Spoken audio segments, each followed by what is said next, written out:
We move from elections, and one of the key suspects in the Kafaba murder case has been charged with murder. Latifa Boumaye participated in the lynching and murder of 90-year-old Akua Dentah at Kafaba in the Savannah region. The 25-year-old, who was arrested over the weekend, claimed she was possessed and did not know she was torturing her grandmother. But the court, presided over by His Lordship Prince Kujo, remanded the suspect into police custody with a provisional charge of murder and to reappear in court on 20th August. Isaac Nonya is on the ground for us in the Savannah region.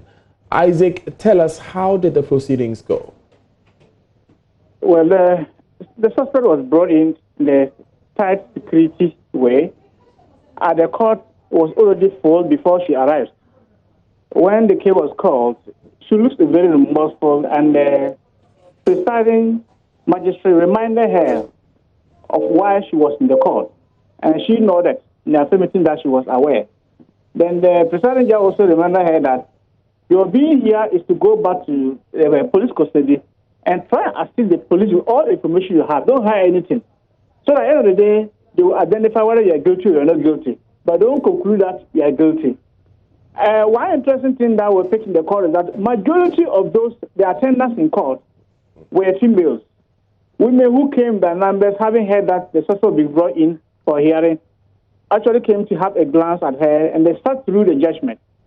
The magistrate barely spent some hours in court, 2 minutes, and then she was discharged to be taken back to Demago, where she be kept and brought back alongside with other 5 who were initially remanded in police custody.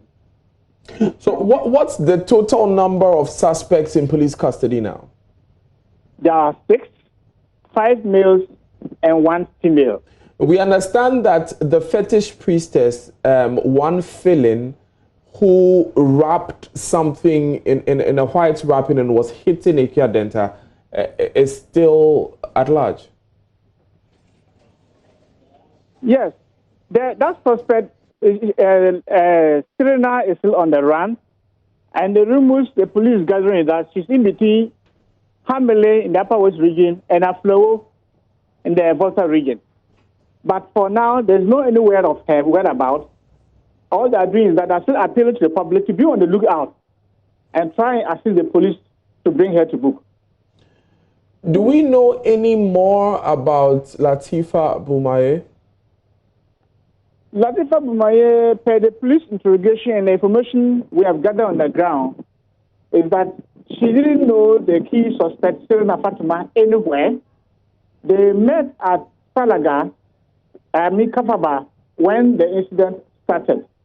And she was brought in close confidence with Serena because the very night they went to the deceased house, she was there.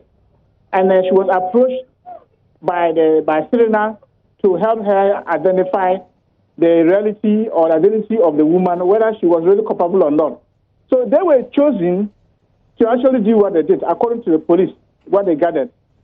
So when she later on changed her plea that she was not aware, she was influenced by this thing, they said, okay, well, let the court decide whether you're really innocent or you're not innocent. But she's not the direct granddaughter of the deceased. She is an extended family relative who lived with the disease for some time before this incident. Thank you very much, Isaac, for joining us with those updates. Isaac Nonya speaks for us in the Savannah region.